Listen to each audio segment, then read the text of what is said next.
Hi. In this video, we're going to talk about shifts in relationship with our partner. Parts of this are going to focus on our partner being the birth parent, and that applies in many situations. However, a lot of this is also going to apply to two-father families and adoptive families, because our relationships go through pretty significant shifts when we bring a new person into the family. We go from being partners to being co-parents, and all of a sudden we have a family system that's comprised of a parental subsystem and a child subsystem. That alone is enough to shift our relational dynamics with one another.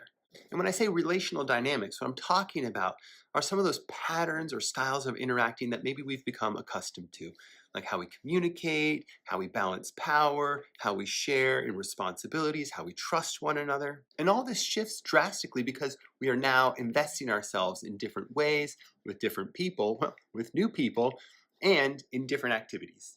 This can really shift things, like how we get our emotional needs met. That maybe prior to having a child, we were able to be present with one another, share what was going on, and that might just be less present. And this can be due in part to our attention and energy shifting from one another now towards our child. This can be a little strange for both partners. We go from being one another's one and only to now being one of two.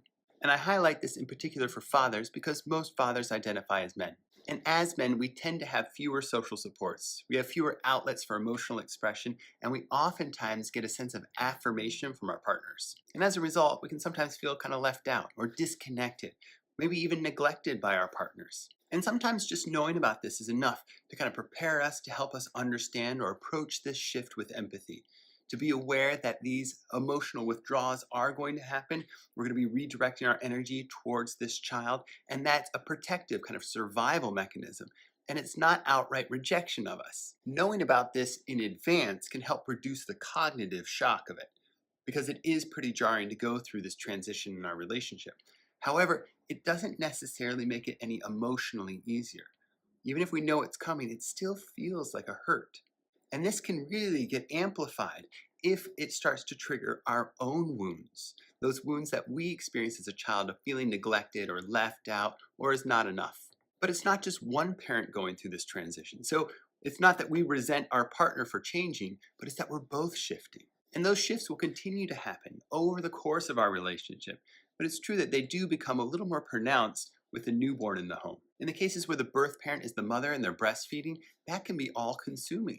It's physically exhausting. It happens repeatedly throughout the day. And so there's a process of wanting to be present with the child, of bonding and forming that relationship, but also of meeting those immediate needs. And as fathers, we're doing the same thing. We're working on developing that relationship, that attachment with our child, as well as finding out how can we meet these needs? What are these needs? And how do we meet them in a unique way that's maybe different from their other parent?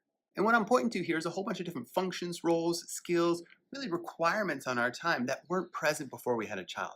And so to expect that we're going to show up in the same way that we did before, it just doesn't make a lot of sense. It's not feasible. So too, when we connect with one another, it's different. There's a new complexity to our interactions because we're no longer just partners or spouses, we're also co-parents, and we're navigating that together. As I mentioned, this transition can be jarring and it can feel emotionally dislocating. And when we feel disconnected, we might start to move towards or start to seek out those things that can soothe us, but might not be restorative.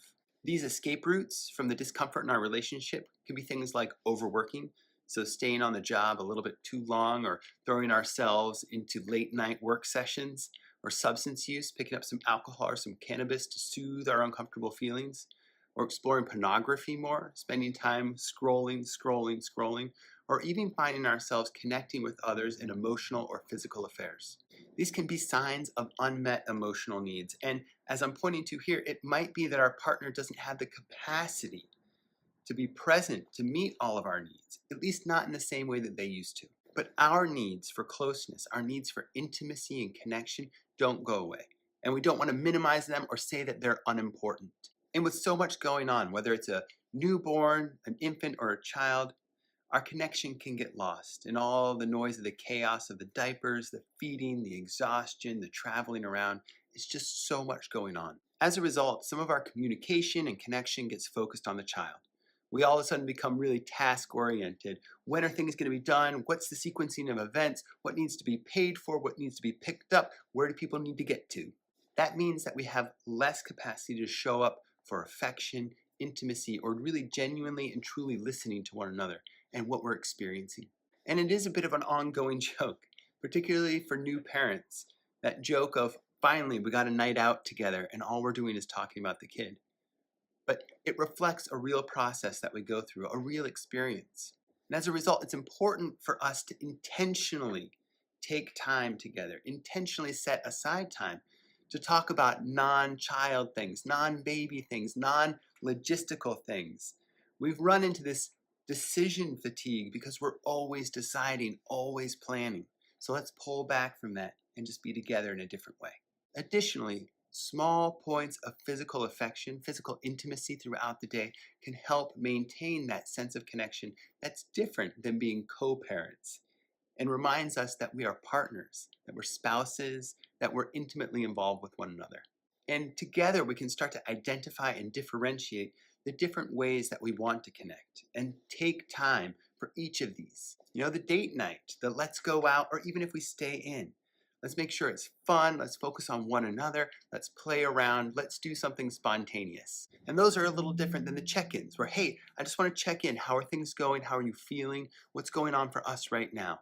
And that's also different than those logistical talks, kind of planning out what are we doing? How are we doing it? What are the order of operations? All right, now let's make that plan and go. None of these is more important than another. They all reflect a vital aspect of our relationship and how it's growing and expanding. They might be the love of our lives, but they're also the parent of our child and a cohabitant in our house. Given all these changes and shifts that we're going through, it makes sense that it's important for us to expand our network of support, to reach out to friends, family, or maybe even counselors to meet some of our emotional needs. So for example, we all have a need to be valued, and that need can't be met solely by our partner. So friends, family, coworkers, all these folks can provide feedback. So we want to expand our emotional circle. And meeting with a counselor can also be a way to meet some of those emotional needs, as well as address maybe some of those connection issues that are going on in our relationship. So often we'll talk about counseling as being for crisis only, but it can also help with prevention, as well as just be a cathartic release. Regardless, if it's meeting with a counselor, talking with friends, talking with family, we need to expand our sense of connection and community. So far, I've largely talked about these relational dynamics in the context of meeting emotional needs. However, when we think about these archetypal shifts that are going on under the hood inside of us, things can be a little more surprising. An archetype, in essence, is an inborn instinctual pattern that exists psychologically. And amongst the many archetypes that exist, so too there are mother and father archetypes. And these tend to get activated in us as we become parents. Motherhood and fatherhood are available to everyone. It just takes time and effort and lots of love. And these archetypes can get activated in all of us, whether we're biological parents or adoptive parents. However, the amount of time it takes to activate them can vary. Birth parents can experience a powerful and almost abrupt shift during pregnancy and the birth itself. Fathers can experience their partners in ways where they are deeply impacted. During the pregnancy, watching them go through those transformations, and certainly at the birth, showing strength and capacity to show up in ways that they didn't think were possible. They become a new person. They really become bigger than life. All of a sudden, this woman that they've been a partner with has done something incredible, just miraculous. And the mother can be amazed at herself as well. And maybe not feel that joy that I'm smiling now. It might feel like a weight, like a burden, like a challenge. But nevertheless, this sense of strength, of capacity to meet that, this untapped potential that's now coming to the foreground. For the mother, she is thrust into this mother archetype. It emerges, and this sense of strength and grounding comes with it. The father experiences this in her, is amazed and really caught aback at how enormous she has become. And that transition for the mother can happen quite quickly. But fatherhood, on the other hand, whether we're the biological father or adoptive father, typically takes time, effort. We need to prove paternity. This is very similar to masculinity, which needs to be performed each time in each new situation to show that we are men. What I'm pointing to here is that mothers will sometimes experience a sense of expanded self as they access this motherhood archetype, which is new and powerful and comes on quickly. Meanwhile, fathers are still left human-sized, right? It takes a father time. It takes us time. to prove our paternity, to prove that we are the fathers that we're capable of being. And all of these big shifts that are happening internally can lead to external shifts in the power dynamics in the relationship. And this can sometimes leave fathers feeling disempowered or confused or uncertain, or like they're a little dim-witted or slow. And this can be challenging because prior to having the child, it might have felt as if it was a true equal partnership. But now there's this inequality. And that inequality might show up in demeaning ways, where the father is told he doesn't know what he's doing, he's not focusing on the right things, that he's incompetent in some way. It can also show up in relational ways, where there can be an expectation that the father will show deference or defer to the mother's preferences or perspectives. And this won't be forever. This is something that hopefully we're working through with our partner and trying to return to a sense of equal partnership. If this is something that does emerge in your relationship, I want to remind you that first, it does not need to be permanent. Second, it will improve with communication. And third, fatherhood requires us to exert effort consistently over time. So keep at it and it's going to get better. As we wrap up, I just want to reflect again that we as fathers and our partners, that we're all going through these transitions as our families expand. Showing up for our kids means that we're going to show up differently for our partners because we're going to have less time, less attention to be able to invest in one another. But it doesn't mean that we don't care about them or that they don't care about us. It just means that we need to be flexible and intentional in the ways that we engage.